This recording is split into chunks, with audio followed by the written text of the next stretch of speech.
Very good morning. स्वागत है आप सभी का। आज हम देखेंगे 21 और 22 जो मार्च है उससे संबंधित जितने भी महत्वपूर्ण करंट अफेयर्स हैं। पहले हम लोग बात कर लेते हैं दोस्तों आज के प्रश्न पर, जो कि आपके पिछले क्लास से पूछे जाते हैं।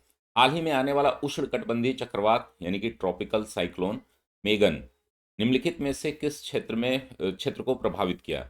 उत्तरी न्यूजीलैंड, दक्षिणी न्यूजीलैंड, उत्तरी ऑस्ट्रेलिया, दक्षिणी ऑस्ट्रेलिया। अब आप कमेंट बॉक्स में बताएंगे ये कहाँ पर प्रभावित हुआ और कब आया था, इसकी डेट भी बताइएगा। मुख्य परीक्षा का जो प्रश्न है दोस्तों वो है ई कचरा के प्रमुख स्रोत क्या हैं? ई कचरा रोकथाम के लिए वैश्विक प्रयासों का संक्षेप में वर्णन कीजिए। ये काफी महत्वपूर्ण प्रश्न है, सीधे आपके एग्जाम में पूछा जाएगा। मुख्य परीक्षा से संबंधित जो प्रश्न पूछे जाते हैं उनके उत्तर भी अगले दिन दिए जाते हैं दोस्तों। और हम लोग बात कर लेते हैं कल के प्रश्न पर, जो हमने परसों परसों के प्रश्न पर जो हमने पूछा था आपसे, उसका उत्तर देख लेते हैं। साथ ही मुख्य परीक्षा का प्रश्न जो का उत्तर जो है वो क्लास के लास्ट में दिया जाता है, आप सभी को पता है। सरस्वती सम्मान के बारे में सत्य कथनों का चयन करें। दोस्तों हमने बताया था कि यह सम्मान जो है वो के बिरला फाउंडेशन द्वारा 1991 में से दिया जा रहा है, और पहली बार जो है यह किसको दिया गया? हरिवंश राय बच्चन जी को दिया गया। वर्ष 2023 का जो सरस्वती सम्मान है वो मलयालम कवि हैं प्रभा वर्मा, उनको दिया गया है। ये तीनों स्टेटमेंट सही हैं, आपका उत्तर हो जाएगा डी। अब जो हमने कल प्रश्न पूछा था उष्णकटिबंधीय चक्रवात के बारे में, इसके बारे में हम लोग बात करेंगे। उष्णकटिबंधीय चक्रवात तूफान कहाँ आते हैं? हाल ही में आए कुछ प्रमुख चक्रवाती तूफानों का वर्णन करें। इसको आप डिस्क्राइब कर सकते हैं 200 शब्दों में। तो ये हम लोग शुरू करते हैं आज की करंट अफेयर्स की क्लास। आज के करंट अफेयर्स की क्लास में क्या क्या महत्वपूर्ण बिंदु हैं उन पर हम लोग बात करेंगे। टोटल 7 से 8 न्यूज़ हैं आज भी, और आज के जो है प्रमुख न्यूज़ में आप सभी जान ही रहे होंगे कि एक प्रमुख न्यूज़ और भी है कि मुख्यमंत्री केजरीवाल जी को क्या कर दिया गया है? गिरफ्तार कर लिया गया है ईडी द्वारा। आज उनको पेश किया जाएगा कोर्ट में। तो उनकी सुनवाई आज होती है, कल होती है, इसके बारे में हम लोग बाद में बात करेंगे। नमस्कार दोस्तों, मैं धनंजय सिंह आप सभी का स्वागत करता हूं आपके अपने प्लेटफॉर्म अभियान सिविल सर्विसेज पर, जिस पर हम लोग डिटेल बातचीत करते हैं डेली करंट अफेयर्स की। डेली करंट अफेयर्स की ये पूरी क्लास जो है 10 से 11 के बीच में आपको मिलती है। इलेक्ट्रॉनिकी से होने वाला कचरा बढ़ा है। अब इससे जो है ई कचरा की बात यहाँ पर की जा रही है, इलेक्ट्रॉनिक वेस्ट की बात की जा रही है। तो ई कचरा जो है वो क्या है, और इस पर जो है एक प्रश्न भी आपसे पूछ लिया गया है, ठीक है ना? तो अब जो है इस पर संबंधित उत्तर भी आप जरूर लिख करके दिखाएंगे। ई कचरा को खराब उपकरण के रूप में परिभाषित किया गया है, जिसमें प्लग या बैटरी, मोबाइल फोन, इलेक्ट्रॉनिक खिलौने, टीवी सेट, माइक्रोवेव, आपके फ़ोन हैं, आपके जितने भी एसेसरीज हैं, कंप्यूटर है, सोलर पैनल है। इसमें ध्यान रखिएगा ई व्हीकल्स इसमें नहीं आती हैं, बस इतना। सोलर पैनल्स आदि आते हैं लेकिन ई व्हीकल्स को इसमें नहीं शामिल किया गया है इलेक्ट्रॉनिक कचरा में। तो बस इतना ही आप ध्यान में रखेंगे, इसकी परिभाषा हो गई। अब ये जो संयुक्त राष्ट्र की एक एजेंसी है, संयुक्त राष्ट्र के अंतर्राष्ट्रीय दूरसंचार और अनुसंधान आर्म्स, जिसको यूनिटार कहा जाता है, ठीक है ना? ये इस संगठन के बारे में भी थोड़ा समझ लीजिएगा। एक रिपोर्ट में यह बताया है कि 2022 में लगभग 62 करोड़ टन जो है ई कचरा जमा हुआ था, ठीक है ना? 2022 में ये कितना जमा हुआ? 62 करोड़ टन। और ये डेटा जो है आपके मुख्य परीक्षा और निबंध लेखन के लिए बहुत ही ज़्यादा महत्वपूर्ण भी हो जाता है। साथ ही दोस्तों वर्ष 2030 तक इन कचरों के 82 करोड़ टन जमा होने की संभावना है, यानी कि ये संख्या जो है बढ़ करके एक वर्ष में 82 करोड़ हो जाएगी 2030 तक। सभी ई कचरों का आधा हिस्सा जो है एशिया से आता है। आप सभी को पता है कि भारत और विकासशील देश जो एशिया में बहुत संख्या में हैं, उनसे ई कचरे के आधा से अधिक हिस्सा जो है पाया जाता है। प्रति व्यक्ति कचरा उत्पत्ति दर सर्वाधिक जो है वो 18 केजी है पर पर्सन, ये यूरोप की है। और लगभग 40% जो है यहाँ पर क्या है, इसको रिसाइकल भी किया जाता है, जो सबसे ज़्यादा यूरोप में ही है, ठीक है ना? तो ये आप ध्यान में रखेंगे, ये बहुत ही महत्वपूर्ण प्रश्न बन सकता है यहाँ से मुख्य परीक्षा, निबंध लेखन, या साथ ही साथ आपके प्रारंभिक परीक्षा से ही। चलिए आगे हम देखते हैं दोस्तों, ये काफ़ी महत्वपूर्ण एक अभियान चलाया जा रहा है, ऑपरेशन इंद्रावती। इंद्रावती एक नदी है दोस्तों, वह उड़ीसा और छत्तीसगढ़ में बहती है, उसी के नाम पर इस ऑपरेशन का नाम रखा गया है। हैती एक करीबियन देश है, से भारत ने हैती से अपने नागरिकों को निकालने के लिए ऑपरेशन इंद्रावती शुरू किया है, ठीक है ना? ये एक रेस्क्यू ऑपरेशन है। अच्छा, कुछ रेस्क्यू ऑपरेशन है जिनको मैं आपसे पूछूंगा, आप इसको ऑपरेशन संकट मोचन ये किसके लिए चलाया गया था, किस देश के भारतीय नागरिकों के लिए ऑपरेशन संकट मोचन, कमेंट बॉक्स में बताइएगा। ऑपरेशन संकट मोचन किस देश के लिए भारतीय नागरिकों को निकालने के लिए ये रेस्क्यू ऑपरेशन था, इसके बारे में कमेंट बॉक्स में बताइएगा। ऑपरेशन राहत, ठीक है ना, राहत, ये किससे संबंधित है, ये कमेंट बॉक्स में बताइएगा। भारत सरकार द्वारा कई सारे अभियान चलाए जा रहे हैं, जिसमें इंद्रावती, इंद्रावती एक रिवर है, आप सभी लोग उस पर ध्यान रखेंगे। कैरेबियन राष्ट्र हैती इस समय, अच्छा ये क्यों निकाले जा रहे हैं दोस्तों, यहाँ पर एक जो है गुटबाजी है, एरी एरिक नाइकी करके कुछ हैं उनके, एक राष्ट्रपति की हत्या हुई थी 2021 में वहाँ के, ठीक है ना, काफ़ी पुरानी बात है ये। वहाँ के जो प्राइम मिनिस्टर हैं हेनरी हैं कोई करके, एरी हेनरी करके, उनका जो है क्या किया है, उनका विरोध बहुत सारे गुट कर रहे हैं और उसको लेकर के आपस में गैंगवार हमले, एक दूसरे पर हत्या, बमबाजी, गोलीबारी हो रही है, जो कि एक बहुत ही अस्थिर पॉलिटिकल जो है माहौल बन गया है और हेनरी को शायद हटा भी दिया जाए, लेकिन हटाने में अभी तक जो है असफल रहे हैं जितने भी विद्रोही ग्रुप है। जो पॉलिटिकल इनस्टेबिलिटी के कारण जो है कैरेबियन राष्ट्र है एक हैती, आप जो है आपको जान के हैरानी होगी कि हैती में भारत का दूतावास भी नहीं है, ठीक है ना। भारत अपना दूतावास कहाँ से चलाता है, तो डोमिनिक रिपब्लिक देश है, वहाँ पर भारतीय दूतावास है, वहीं से हैती को भी हम मैनेज करते हैं। तो जब आप जानते हैं कि एम्बेसी नहीं होती है जिस देश में, भारत की अपनी एम्बेसी नहीं है, तो यहाँ पर समस्याएं क्रिएट होती हैं कि हम अपने नागरिकों को कहाँ छिपने के लिए बोलें या कहाँ जो है हम उनको रेस्क्यू कर सकते हैं, तो एक बड़ी समस्या के रूप में इसको देखा जा रहा है। ऑपरेशन इंद्रावती बहुत ही इंपॉर्टेंट है, तो आप लोग ध्यान में रखेंगे। साथ ही दोस्तों, व्हाट्सएप पर विकसित भारत संदेश पर रोक लग गया है।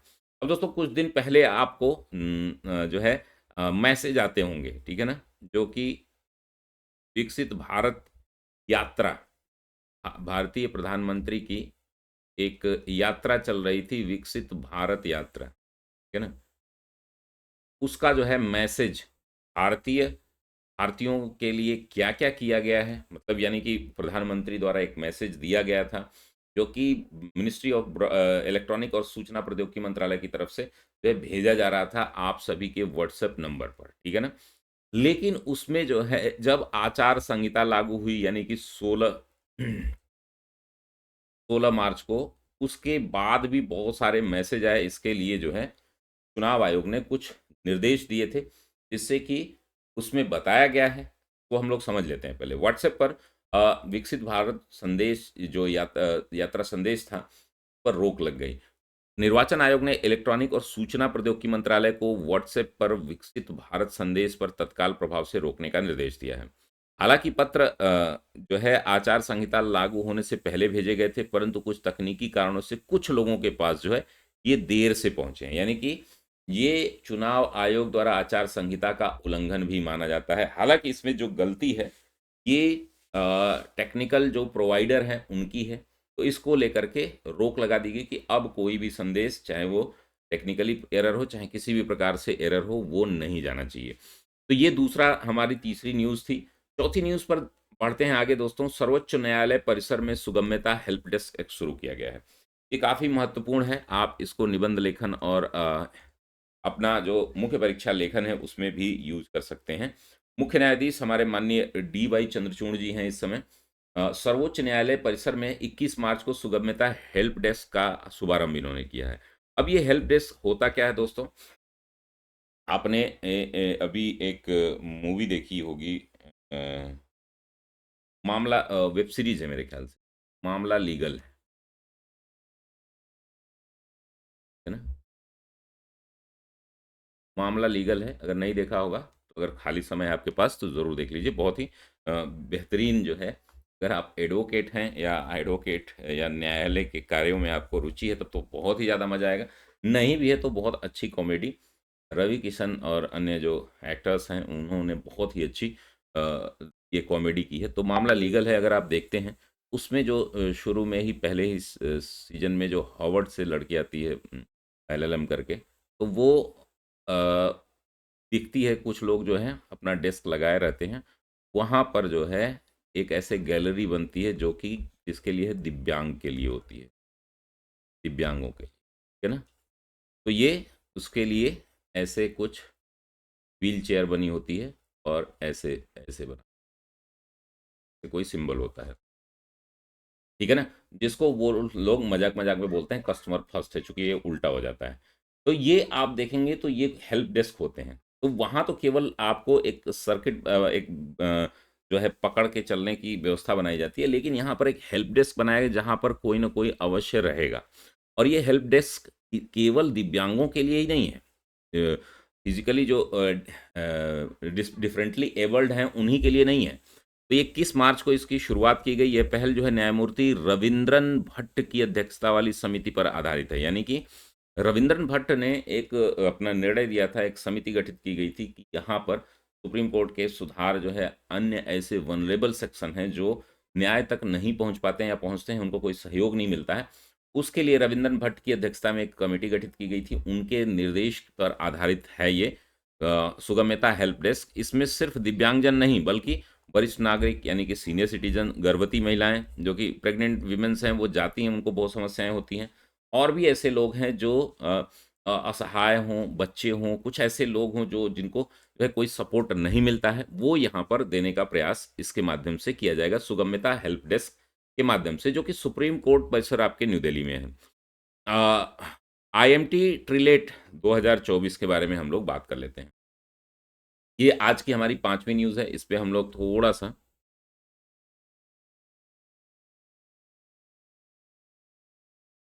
चलिए थोड़ा सा हम लोग ध्यान देते हैं कि भारत, मोजाम्बिक, तंजानिया, ये ट्राइलेटरल है जिसको आईएमटी ट्राइलेट बोलते हैं, ठीक है ना, ट्रिलेट या ट्राइलेट जो भी आप बोल सकें, ठीक है ना, दोनों ही सही है।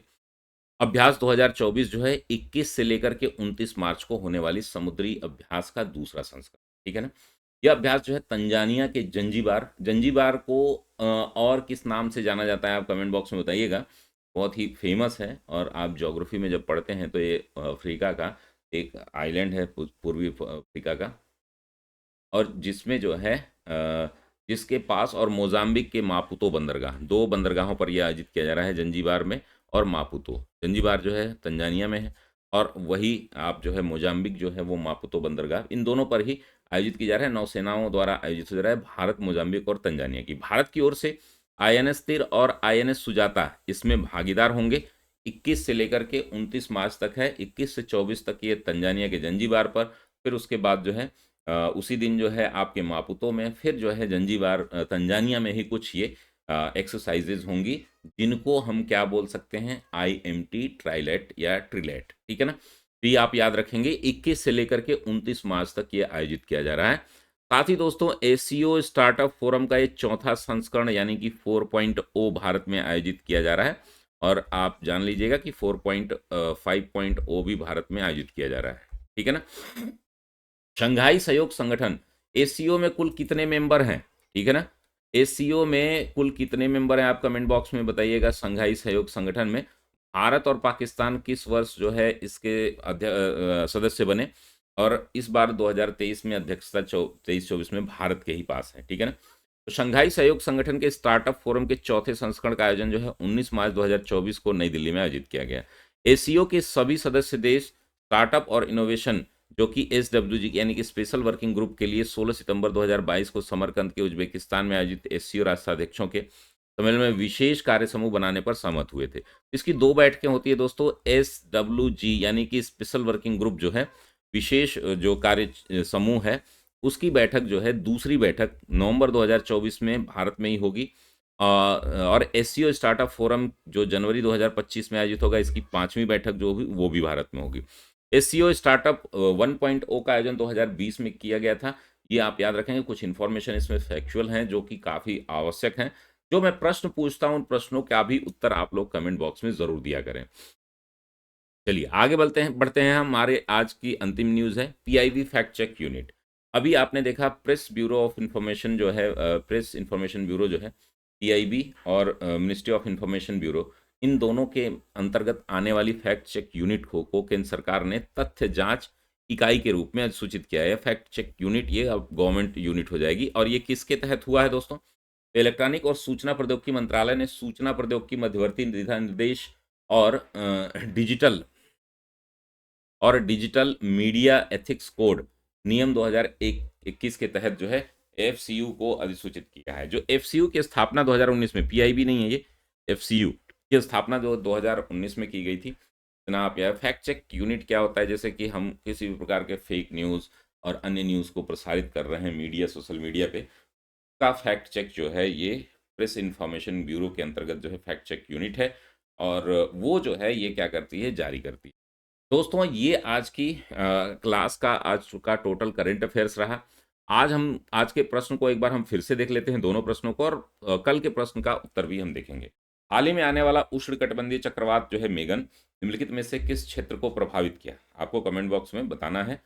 ए ऑप्शन के साथ जो है उत्तर भी दिया करें, ठीक है ना। उत्तरी न्यूजीलैंड, दक्षिणी न्यूजीलैंड, उत्तरी ऑस्ट्रेलिया, दक्षिणी ऑस्ट्रेलिया। ई कचरा के प्रमुख स्रोत क्या हैं? मुख्य परीक्षा का प्रश्न है। ई कचरा रोकथाम के लिए वैश्विक प्रयासों का संक्षेप में वर्णन करें।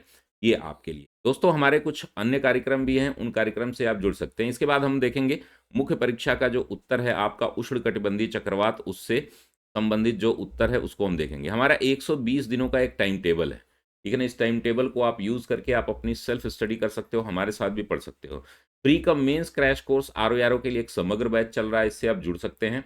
इसको ऐप पे हमारे आप देख सकते हैं, जिसमें रिकॉर्डेड क्लासेज होती हैं और भी क्लासेज आपको धीरे धीरे होली बात से चलने लगेंगी। यहाँ पर दोस्तों हमारे पूरे चैप्टर आधारित जो है आपको दिए गए हैं। वहीं मिशन सचिवालय प्री के लिए क्रैश कोर्स एक चल रहा है, उससे आप जुड़ सकते हैं, जिसकी फीस जो है मात्र 999 है। ऐसे ही प्रारंभिक परीक्षा यूपी पीसीएस के लिए 1099 में आपका रामबाण बैच है। दूसरा जो है आपका लेखनी बैच है, सुधार बैच है। लेखनी बैच एस्से और हिंदी राइटिंग के लिए है।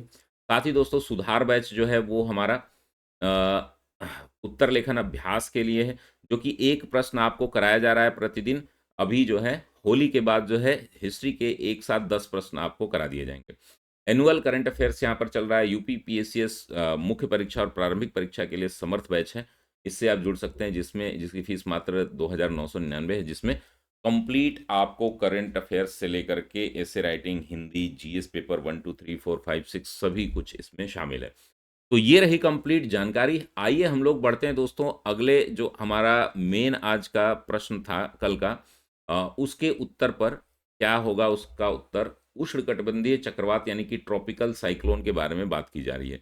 इसमें मैंने बहुत कम शब्दों में लिखा है, क्योंकि यहाँ पर आप मैप भी बनाएंगे, आप जो है चक्रवात का इमेज भी बनाएंगे, उसके लिए मैंने स्पेस दे दिया कि आप इतने में लिखेंगे। अब देखिए ट्रॉपिकल साइक्लोन होते क्या है दोस्तों, तो उष्णकटिबंधीय चक्रवात जो है ये क्या होते हैं? गर्म उष्णकटिबंधीय महासागरों, यानी कि उष्णकटिबंधीय यानी ट्रॉपिकल किसे कहते हैं, ये मान लेते हैं हम इक्वेटर है, ये आपकी अर्थ है, ये इक्वेटर है। इक्वेटर के बाद जो है ये हमारा कैंसर और कैप्रिकॉर्न, ठीक है ना।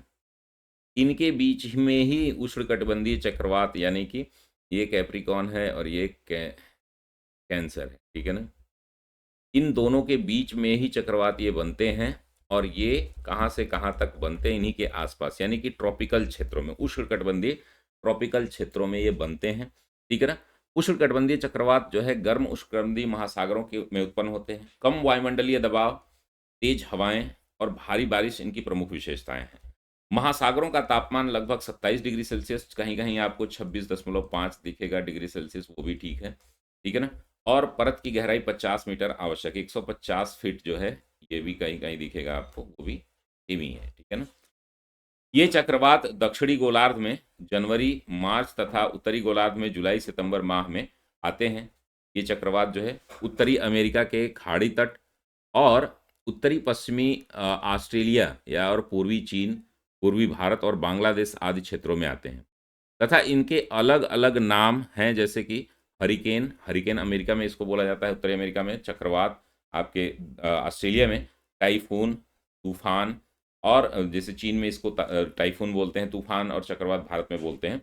हाल ही में आए कुछ प्रमुख उष्णकटिबंधीय चक्रवात जो हैं उनके बारे में हम बात कर लेते हैं, जिसमें हम बात करेंगे मेगन उत्तरी ऑस्ट्रेलिया 2024, बिपरजॉय जो है वो गुजरात भारत 2023, मैंडोस जो है अंडमान भारत 2022, सीतारंग जो है वो असम उड़ीसा पश्चिम बंगाल भारत 2022, असानी जो है आंध्र प्रदेश तमिलनाडु भारत 2022, तो ये रही कंप्लीट जानकारी आज से संबंधित जो भी चीज़ें थी, मुख्य परीक्षा का यह प्रश्न था, इससे संबंधित जो है संपूर्ण जो है आपकी क्लास है। मिलते हैं हम लोग अगली क्लास में, तब तक के लिए धन्यवाद।